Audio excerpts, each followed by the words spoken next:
Thank you all for coming. I particularly want to appreciate my friends from the legislature, from the State Assembly and State Senator here. Good friends, many of whom I've served with in the past and many more I hope to serve with in the future. Thank you all for being here.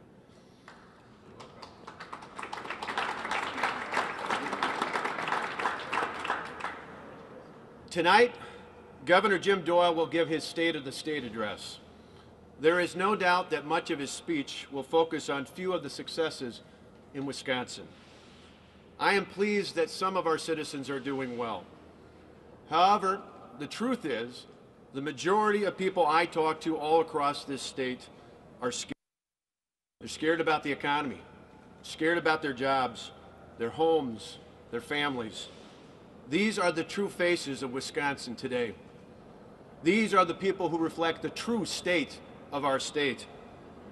The effects of Wisconsin's faltering economy are all around us.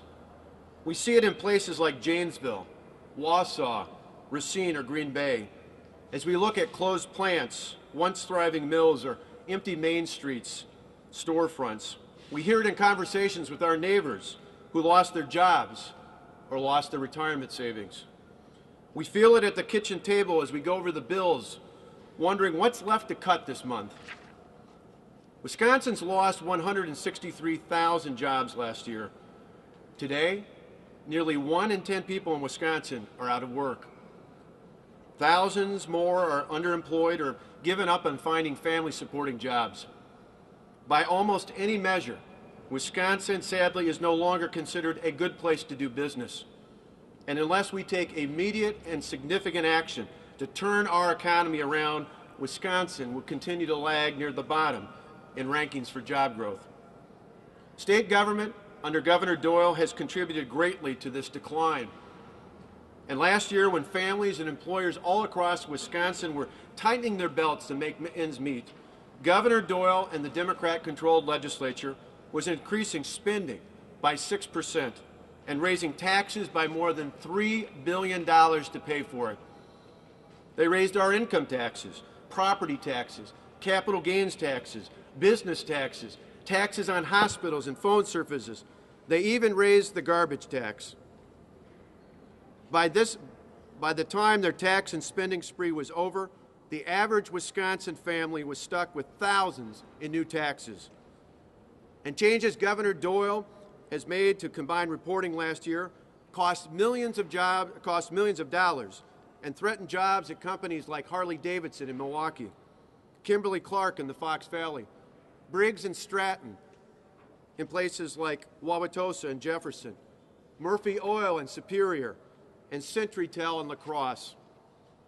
We must act now to take our state back and put it back on track to putting our people back to work. Governor Doyle and the Democrat-controlled legislature should start by repealing the job-killing combined reporting tax so that Wisconsin can keep good-paying jobs here. Even as high taxes are driving people and employers from our state, Governor Doyle is proposing global warming legislation that would mandate billions of dollars in new spending to produce the exact amount of energy we use today. The governor proclaims this legislation will create jobs, but he leaves out the simple fact that the price that Wisconsin families will pay today for these costly new regulations in higher utility bills and more job losses from existing employers. In fact, a study by the Wisconsin Policy Research Institute predicts the loss of over 43,000 jobs if these expensive policies and regulations are adopted. Another study says the bill would increase the cost of gasoline in Wisconsin by 61 cents per gallon. We call on Governor Doyle and the legislature to put the brakes on this and all other legislation that would increase the cost of living and doing business here in Wisconsin. Our families and our employers cannot afford it. Through their ingenuity, hard work, and determination, the people of Wisconsin have made our state a great place to live, to work, and to raise a family. Our companies are recognized as world leaders in everything from manufacturing motorcycles to making a better bovine. Our people are famous for their Midwestern work ethic, and Wisconsin once led the nation in reform, from changing welfare to providing hope to low-income families, through educational choice and charter schools. But in recent years, state government has grown beyond the taxpayer's ability to pay, and overzealous regulators who once played the role of facilitator, helping employers prepare and safely implement their business plans, those regulators now are standing in the way of their progress. It's time for us to take our government back and to move our state in a new direction, a direction founded on the principles of limited government, economic opportunity, and personal freedom. It is time to change the way Madison thinks and the way government does business.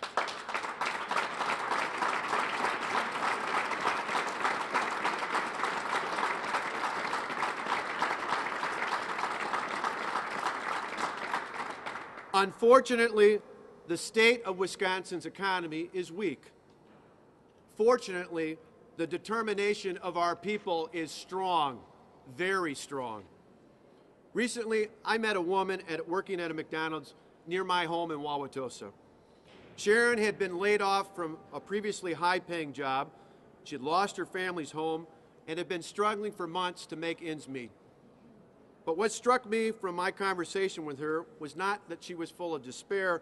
Rather, what I took from our conversation was thanks and hope. She was thankful to have a job when so many other people she knew couldn't even find a part-time job. And she was hopeful that she would get back on her feet again soon. And she was working hard to get there.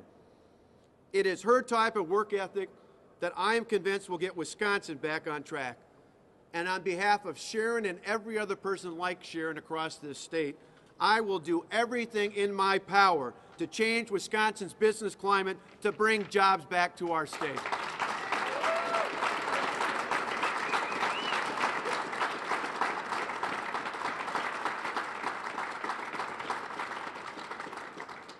Moving forward, our priority must be to make Wisconsin the most attractive place in a competitive world to start or to expand a business. To do that, we must remove the barriers to economic growth by lowering taxes, reducing runaway government spending, improving our education system, and putting an end to excessive regulation. When we succeed, that economic growth will help put people like Sharon back to work. Working together, we can put government back on the side of the people and build a Wisconsin we can believe in again. Thank you. Let's get to work.